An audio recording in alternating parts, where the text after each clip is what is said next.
For the first 35 years of my life, I was a disbeliever. I knew there is no God, I didn't see any need for God, and I didn't believe in God. But ever since I was small, I was interested in science. And as my knowledge of science grew, 25 years ago, in basically a flash, I came to the conclusion that the universe is so perfectly made and everything so perfectly matches together that there must be God. So in 1 second I went from certainty there is no God to certainty there must be God and only one God. So I accepted there is God. I said, Ashhadu alla ilaha illallah.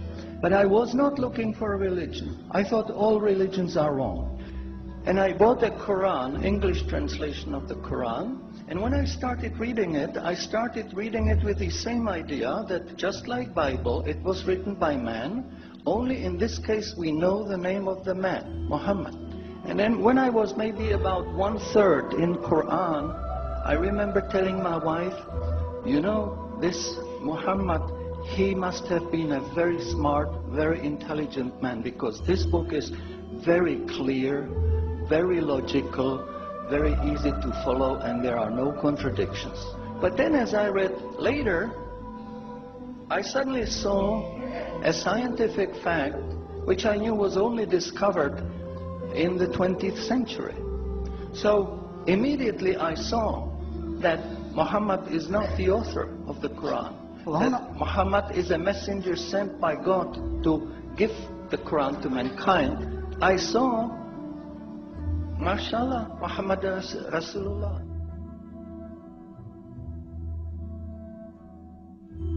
That was the greatest blessing of my life. I have a wonderful family, I have wonderful children, wife, everything, but the greatest blessing was that God showed me His guidance.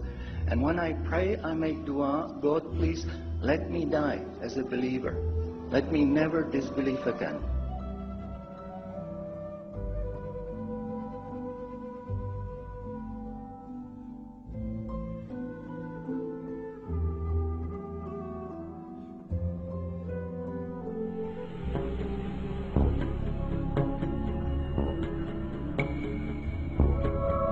In every age, people have always wondered how this seamless universe originated,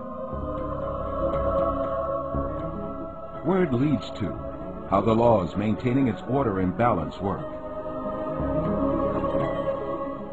For centuries, scientists and thinkers have made numerous researches on this issue and produced quite a few theories. The prevailing thought of the 19th century was that the universe was a collection of matter infinite in size that existed since eternity and that would continue to exist forever. Laying the groundwork for the materialist philosophy, this view denied the existence of a creator, while it maintained that the universe had neither a beginning nor an end. However, an American astronomer by the name of Edwin Hubble made one of the greatest discoveries in the history of astronomy. While he observed the stars with a giant telescope, he found out that they emitted a reddish light depending on their distance. This meant that the stars were moving away from us.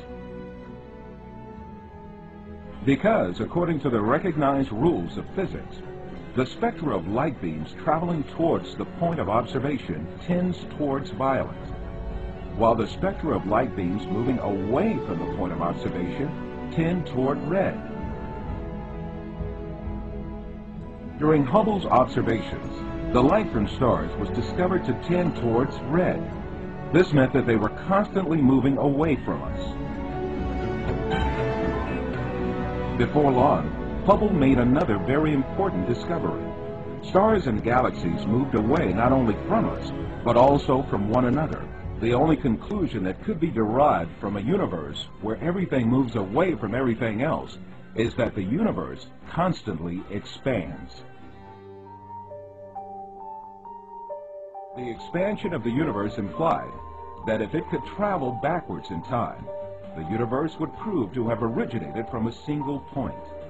The universe had come about by the explosion of this single point with zero volume. This great explosion was named the Big Bang.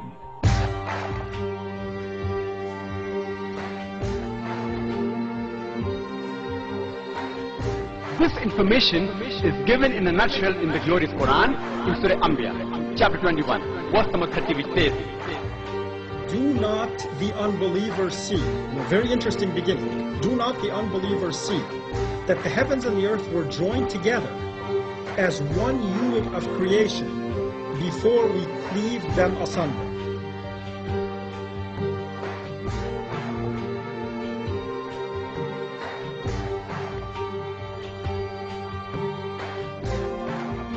Imagine, this information which we came to know recently, the Quran mentions 1400 years ago.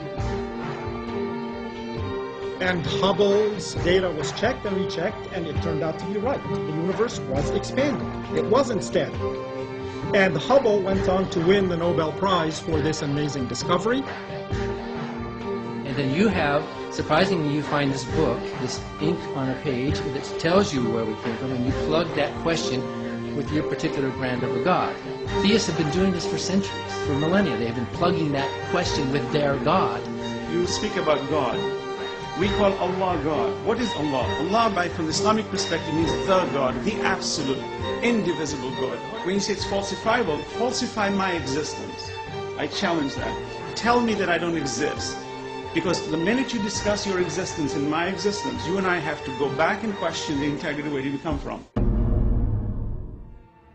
The expansion of the universe implied that if it could travel backwards in time, the universe would prove to have originated from a single point. The only conclusion that could be derived from a universe where everything moves away from everything else is that the universe constantly expands.